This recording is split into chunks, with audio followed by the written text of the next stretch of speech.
Friends, ఈరోజు మన topic వచ్చేసి యూఎంటీఎస్ అంటే universal mobile telecommunication system. UMTS is a third generation mobile network technology. అంటే యూఎంటీఎస్ అనేది 3G మొబైల్ నెట్వర్క్ టెక్నాలజీ అన్నమాట. 3G అనేది 2G నుంచి అప్గ్రేడ్ అయ్యి వచ్చిందన్నమాట. ఇప్పుడు ప్రెసెంట్ అయితే మనం 5G వరకు యూజ్ చేస్తున్నాం. అంటే ప్రెసెంట్ ఏముంది అంటే 5 జనరేషన్ నెట్వర్క్ టెక్నాలజీ ఉంది ప్రెసెంట్ అయితే.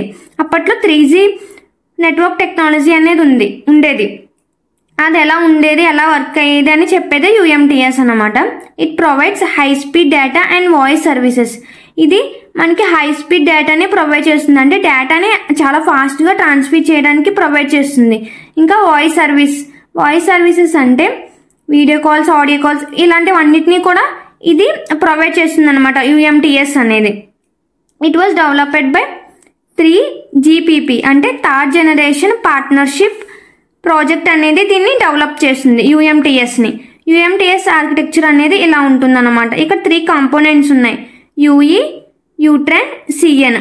యూఈ అంటే యూజర్ ఎక్విప్మెంట్, యూట్రాన్ అంటే UMTS terrestrial radio access network, CN అంటే కోర్ నెట్వర్క్ అన్నమాట.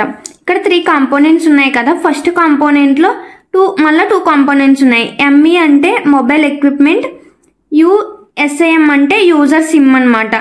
ఎంఈ మొబైల్ ఎక్విప్మెంట్ అనేది మొబైల్ అనమాట, మొబైల్ డివైస్ అనమాట. యూసిమ్ అంటే user SIM. Mobile equipment, user SIM ఇవి రెండు కంబైన్ చేస్తే యూజర్ ఎక్విప్మెంట్ అనేది వస్తుంది. సెకండ్ యూట్రాన్లో ఏమున్నాయి? నోడ్ బి, ఆర్ఎన్సి అనే ఉన్నాయి. నోడ్ బి అంటే ప్రెసెంట్ మనం జిఎస్ఎంలో బేస్ స్టేషన్ అంటున్నాం కదా, ఇక్కడ నోడ్ బి అనేది బేస్ స్టేషన్లో వర్క్ చేస్తుంది అనమాట. అంటే బేస్ స్టేషన్ అని కూడా అనొచ్చు నోడ్ బిని. ఆర్ఎన్ఎస్ అంటే రేడియో నెట్వర్క్ కంట్రోలర్. నెక్స్ట్ ఈ కాంపోనెంట్లో ఏమున్నాయి? ఎంఎస్సి అంటే మొబైల్ స్విచ్చింగ్ సెంటర్. జిఎంఎస్సి అంటే gateway mobile switching centre. GSN అంటే జిపిఆర్ఎస్ సపోర్ట్ నోడ్. జిఎస్ఎన్ అంటే gateway GPRS support node. PDN అంటే packet data network. Voice network అంటే వాయిస్ కాల్స్ అలా వస్తుంది, కాల్ వస్తుంది అనమాట. పీడిఎన్ వచ్చేసి డేటా అంటే ఆడియో ఫైల్స్ కానీ ఇలాంటివన్నీ పీడిఎన్లోకి వస్తాయి. ఇక్కడ 3 కాంపోనెంట్స్ ఉన్నాయి కదా. ప్రాసెస్ అనేది ఎలా జరుగుతుందో చూద్దాం. ఎంఈ మొబైల్ ఎక్విప్మెంట్, యూసిమ్ అంటే మొబైల్లో సిమ్ అనేది వేస్తే అది యూజర్ ఎక్విప్మెంట్ అవుతుంది. ఈ యూజర్ ఎక్విప్మెంట్ అనేది దగ్గరలో ఉన్న నోడ్ బికి కనెక్ట్ అయి ఉంటుంది అనమాట. నోడ్ బిని మనం బేస్ స్టేషన్ అని కూడా అనొచ్చు. దగ్గరలో ఉన్న నోడ్ బికి కనెక్ట్ అవుతుంది యూఈ అనేది. ఈ నోడ్ బి వచ్చేసి దగ్గరలో ఉన్న ఆర్ఎన్సికి కనెక్ట్ అయి ఉంటుంది. ఆర్ఎన్సి అంటే ఏంటి? ఇక్కడ రేడియో నెట్వర్క్ కంట్రోలర్. అంటే మొత్తాన్ని కంట్రోల్ చేస్తుంది అనమాట. అంటే ఇది ఏది వాయిస్ కాలా లేక డేటానా అనేది మొత్తం చూసి దేనికి పంపించాలి అనేది చూస్తుంది అనమాట. ఇంకా మేనేజ్ చేస్తుంది, కంట్రోల్ చేస్తుంది ఈ సిస్టమ్ అంతా. ఇక్కడ రేడియో నెట్వర్క్ కంట్రోలర్స్ అనేవన్నీ కనెక్ట్ అయి ఉంటాయి అన్నమాట. ఇంకా ఈ యూట్రాన్ అనేది బ్రెయిన్ ఆఫ్ యూటీఎంఎస్. అంటే యూటీఎంఎస్కి ఇది బ్రెయిన్ కింద వర్క్ అవుతుంది అనమాట. నోడ్ బి అనేది డేటాని దగ్గరలో ఉన్న ఆర్ఎన్సికి పంపిస్తుంది.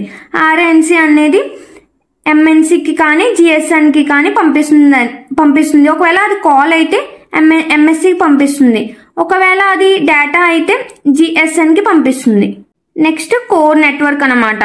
కోర్ నెట్వర్క్లో ఏమవుతుంది అంటే వన్స్ ఆర్ఎన్సి నుంచి డేటా అనేది వెళ్ళాక, అంటే ఒకవేళ ఎంఎస్సికి వెళ్తే ఎంఎస్సి అనేది ఎంఎస్సికి ఇచ్చి, అంటే గేట్వే ఎంఎస్సికి ఇచ్చి వాయిస్ నెట్వర్క్ ఇస్తుంది. అంటే ఈ పార్ట్ అనేది కాల్కి యూజ్ అవుతుంది అనమాట. ఒకవేళ యూజర్ అనేవాడు కాల్ని కనెక్ట్ చేయాలనుకుంటే ఈ పార్ట్ అనేది యాక్టివ్ అవుతుంది. అంటే ఈ పార్ట్ అనేది వర్క్ అవుతుంది. యూజర్ అనేవాడు కాల్ చేసుకోవాలి అంటే ఈ పార్ట్ అనేది జరుగుతుంది. అంటే ఎంఎస్సి నుంచి ఎంఎస్సికి వెళ్ళి వాయిస్ నెట్వర్క్కి కనెక్ట్ అయ్యి కాల్ అనేది కనెక్ట్ అవుతుంది ఫర్దర్గా. ఒకవేళ యూజర్ అనేవాడు డేటాని పంపించాలి అనుకుంటే, అంటే ఫైల్స్ అలా పంపించాలి అనుకుంటే జిఎస్ఎన్కి వెళ్ళి, జిఎస్ఎన్ నుంచి జిజిఎస్ఎన్కి వెళ్ళి పీడిఎన్కి డేటా అనేది సెండ్ అవుతుంది అన్నమాట.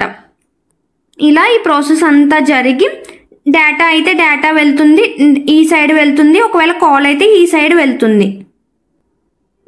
యూఎంటీఎస్ అప్లికేషన్స్ వచ్చేసి స్ట్రీమింగ్ అండ్ డౌన్లోడింగ్, అంటే ఆడియోస్ని కానీ వీడియోస్ని కానీ డౌన్లోడ్ చేసుకోవచ్చు.